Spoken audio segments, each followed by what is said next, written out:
Hello friends, welcome back to your own channel mathematics class. आज मैं आपको number system के एक important topic decimal expansion explain करने जा रही हूँ। आखिर डेसिमल एक्सपेंशन होता क्या है?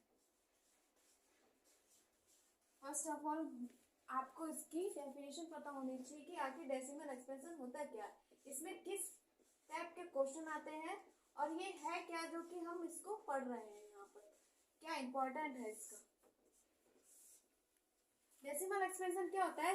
जब जो फ्रैक्शन में जो नंबर दे रखा होता है, मीन्स जो फ्रैक्शन होती है उसको पॉइंट में चेंज करना, उसको ही हम क्या बोलते हैं? डेसिमल एक्सपेंशन बोलते हैं। डेसिमल एक्सपेंशन यहाँ थ्री कंडीशन में मैं आपको एक्सप्लेन करने जा रही हूँ। तो उसके बेस पे मैंने एग्जांपल लिए हैं आपके थ्री। एक 7/8 ले लिया और 10/3 ले लिया और एक आपका ले लिया √2। जब हम इसको 7/8, ये आप देख रहे हैं कि फ्रैक्शन की फॉर्म में है, जब हम इसको डिवाइड करेंगे तो एक पॉइंट में हो जाएगा। ये अगर कट जाएगा पूरा, या तो ये पूरा ही कट जाएगा और नहीं कटेगा तो एक पॉइंट में वैल्यू आएगी, तो वो आपकी क्या हो जाएगी? एक डेसिमल एक्सपेंशन हो जाएगी। तो इसी तरह से जब हम इसको 7 को 8 से डिवाइड करते हैं तो देखिए क्या होता है। आपको एक वैल्यू मिलेगी जब आप 7 को 8 से डिवाइड करेंगे।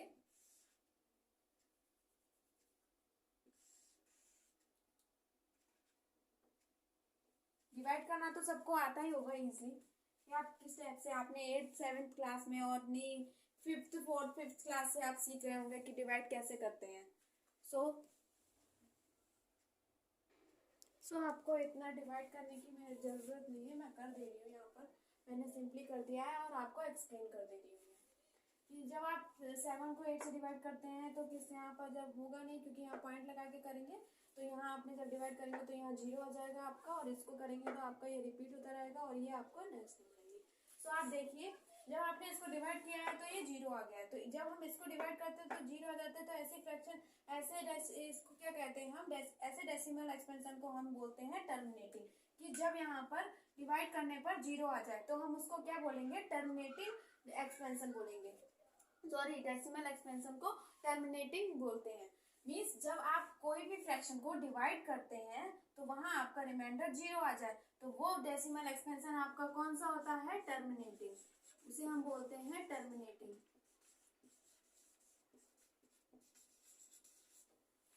तो इस कंडीशन में आप देखिए, इस कंडीशन में क्या होता है? जब आप कोई भी फ्रैक्शन को डिवाइड करते हैं तो डिवाइड करने पर रिमाइंडर आपका कुछ ना कुछ आता ही रहता है। सॉरी, यहाँ 1 होगा।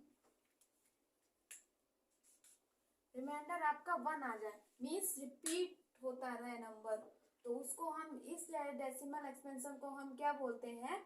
नॉन टर्मिनेटिंग और repeating decimal expansion.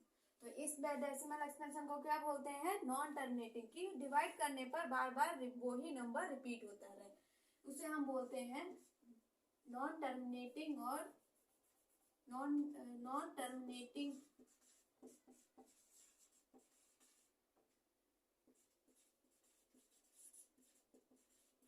Non terminating और रिपीटिंग डेसिमल एक्सपेंशन। डिवाइड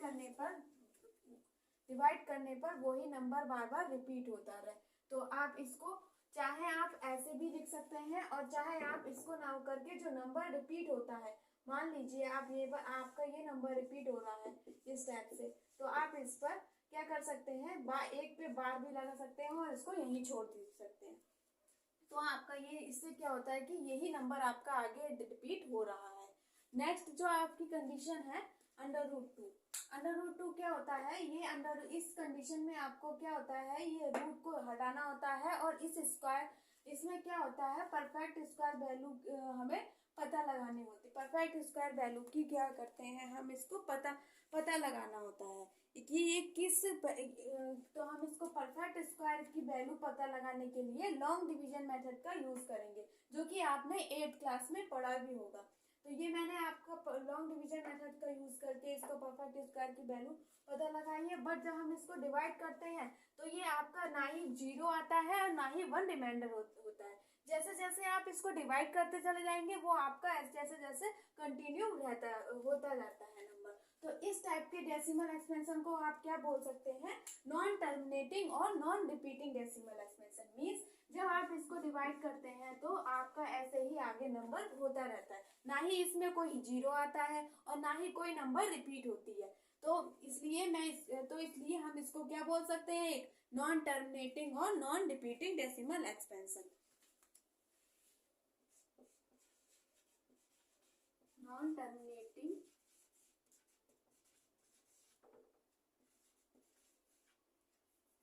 और नॉन रिपीटिंग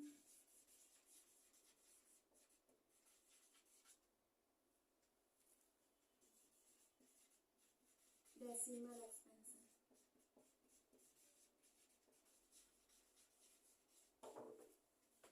एक बार मैं आपको और रिपीट कर देती हूँ कि जो भी आपकी कोई फ्रैक्शन में वैल्यू दे रखी है, जब हम इसको डिवाइड करते हैं और डिवाइड करने पर 0 आ जाता है तो हम उसे टर्मिनेटिंग बोलते हैं।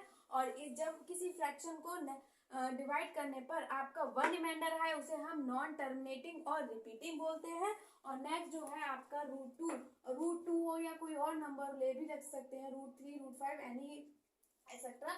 जब हम इसको डिवाइड करते हैं तो आपका कंटिन्यू क्या रहता है, इसको डिवाइड करने पर ना ही 0 आता है और ना ही 1 रहता है। तो इसको हम क्या बोलते हैं, नॉन टर्मिनेटिंग और non repeating decimal expansion. But अब मैं यहाँ आपको एक इम्पोर्टेंट थिंग बताती हूँ कि जब अब हम कैसे रेशनल में और इरेशनल में पता लगाएंगे कि कौन सा आपका रेशनल में टर्मिनेटिंग है, कौन सा नॉन टर्मिनेटिंग है। तो इसमें हम आपको जानने के लिए ये हमारा एक जो हमारे रैशनल नंबर्स होते हैं उसमें क्या होता है कि रैशनल नंबर आपके क्या होंगे, टर्मिनेटिंग होंगे और नॉन टर्मिनेटिंग रिपीटिंग ही होंगे। कि जो रैशनल नंबर्स होते हैं, जो रैशनल नंबर्स होते हैं आपके, वो क्या होंगे, डेसिमल टर्मिनेटिंग और non terminating repeating decimal expansion ही होंगे। कि मतलब आपका कहीं पूछता है कि बताइए कि रैशनल नंबर दे दिया है तो और आप क्या पूछ रहे हैं वहां पर कि टर्मिनेटिंग है, नॉन टर्मिनेटिंग है और नॉन रिपीटिंग डेसिमल है। तो आप वहां बता सकते हैं कि ये अगर रैशनल नंबर है तो आप ऐसे ही बता सकते हैं कि ये टर्मिनेटिंग और नॉन टर्मिनेटिंग है। और बट क्या होता है, इरेशनल नंबर जो आपके होते हैं, इरेशनल नंबर्स होते हैं वो क्या होते हैं आपके, नॉन टर्मिनेटिंग और नॉन रिपीटिंग डेसिमल एक्सपेंशन ही होते हैं। जो नॉन रैशनल नंबर्स होते हैं, इरेशनल नंबर्स होते हैं, वो आपके नॉन टर्मिनेटिंग और नॉन रिपीटिंग डेसिमल एक्सपेंशन ही होते हैं। मीन्स जो आपका क्या कहते हैं उसमें, जब किसी भी वैल्यू का डेसिमल एक्सपेंशन टर्मिनेटिंग होगा और नॉन टर्मिनेटिंग रिपीटिंग होगा तो वो क्या होंगे, रैशनल नंबर्स होंगे। और जब किसी वैल्यू के डेसिमल एक्सपेंशन नॉन टर्मिनेटिंग और नॉन रिपीटिंग होगा तो आप क्या बोल सकते हैं वहां पर, इरेशनल नंबर बोलेंगे। सो गाइस, ये आपका यहीं पर टॉपिक फिनिश होता है। और नेक्स्ट टॉपिक में आपको क्या मिलेगा वहां पर कि जो आपका मतलब ये आपने क्या करा था, इसमें आपने फ्रैक्शन दे रखी थी और आपको एक पॉइंट में डेसिमल एक्सपेंशन में करना था। बट वहाँ आपका नेक्स्ट टॉपिक जो होगा कि जो डेसिमल एक्सपेंशन होगा उसमें आपको फ्रैक्शन की फॉर्म में लिखना होगा। तो वो आप मेरी नेक्स्ट वीडियो देख सकते हैं, उसमें मैं आपको फुली एक्सप्लेन कर दूंगी।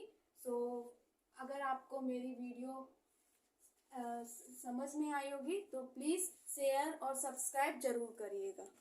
थैंक्स।